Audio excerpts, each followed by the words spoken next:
को रुपया पैसा सोने चांदी से क्या लेना देना। बोले महाराज आप आखिर इतने दुखी क्यों? तब नारद जी महाराज ने कहा, बोले भगवान मेरी दशा मत पूछो। बोले महाराज मैंने विचार किया कि चलो भ्रमण किया जाए।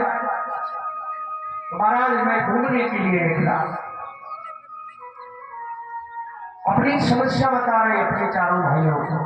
बोले महाराज जैसे मैं संसार में घूम रहा था और जैसे सोच रहा था कि कोई संत मिल जाए तो मैं सत्संग करूंगा,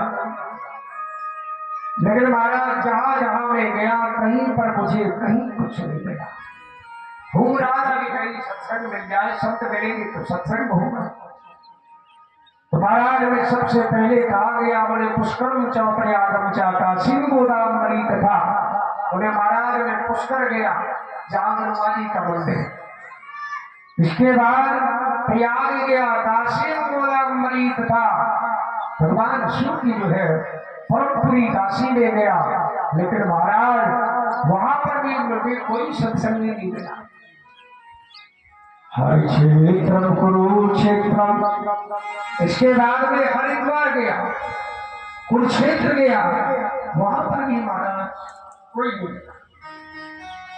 बोले महाराज पहले जितना शब्द महात्मा जितनी विरक्त होता था उतनी उसकी महिमा होती थी, लेकिन महाराज आज जिस संत के पास जितना ज्यादा दिखावा होगा, जितना में वो होगा, उसी के पीछे लाखों लोग लग जाते हैं। भैया ये बहुत बड़े महात्मा है, इनकी बहुत आश्रम है, कोई कमी नहीं।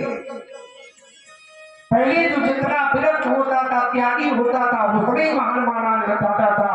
वो आज जितने उसके पास वैभव संपन्नता होगी, जितने आश्रम होंगे, आज इसके आगे पीछे 100-200 गाड़ियां चलती हो, आज माने में भैया यही महान संत है। नारद जी कहे, बोले महाराज ये सब देख कर कि मेरा बड़ा दुखी हो गया, बहुत दुखी हो गया। इसके बाद महाराज में छोटा जी चलो वृंदावन में चढ़े, और जब मैं वृंदावन में पहुंचा तो वृंदावन के बाहर मैंने क्या देखा।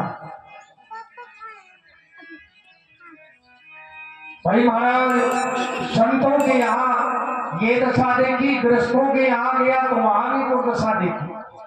गृहस्थों के यहाँ क्या देखी, तरुणा प्रभुता श्याल को बुद्धि कहा। बोले महाराज घरों में भी जाकर के गृहस्थों के यहाँ जाकर के देखा, बोले तरुणी तरता गे घर में बोले नई नई बहुएं आई और नई बहुओं का चलावा, नई बहुओं की चलती। बोले माता पिता की सेवा अब तक, बोले जब तक मालिकी नहीं मिली तब तक। और जहाँ मालिकी मिली तो माता पिता की खटिया या तो खलियान में या ट्यूब बैठ गई, वही पर। बोले जब तक मालिकी नहीं मिली तो बोले महाराज यही देखा मैंने, पानी पड़ता गए घर में नई नई बहुओं की झलकी हो गई और बूढ़े माता पिता की कोई कदर नहीं। नारद जी महाराज बोले महाराज कोई काम करेंगे तो अपने घर के बड़े बूढ़ों से सलाह नहीं करेंगे, साले साहब को पहले बुलाया जाएगा। बोले बताओ भैया क्या करें? भाई समझदार बुद्धिमान हो तब तो सलाह ले लेना चाहिए, और कई शकुनी जैसे मिल गए साले तो घर का बंटाधार होना निश्चित।